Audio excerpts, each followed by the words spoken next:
The 7th of March 2023 held the release of one of the most poorly received Dead by Daylight chapters of all time. The Tools of Torment chapter was released, containing 2 survivors, Renato and Thalita Lyra, along with a brand new killer for the community to learn.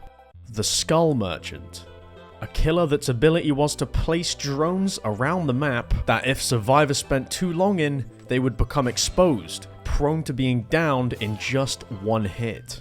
In the more recent patches of Dead by Daylight, Skull Merchant's kit is completely different to when she was released. Being the most problematic killer release that Dead by Daylight has ever experienced, she has gone through some of the most dramatic reworks a killer has ever received. Although you only have to complete 5 generators in a game of Dead by Daylight, 7 will spawn. If 4 generators are completed by the survivors, 3 generators will remain. And when Skull Merchant released, she was a very, very good area control killer, which led to the rise of holding 3 gens. Holding a 3 gen means that sometimes even at the start of the game, you will spawn in as killer and find 3 of the closest generators together to patrol for the entire match. And when a character like Skull Merchant was released, she had the best power in the game for holding 3 gens. Her initial ability made it so if you were on a gen and a drone was around, you would become exposed, giving Skull Merchant a free opportunity to down you in one hit. Due to this incredibly boring playstyle created by this killer's power, she received an unfathomable amount of reworks, which unfortunately in the recent patches of Dead by Daylight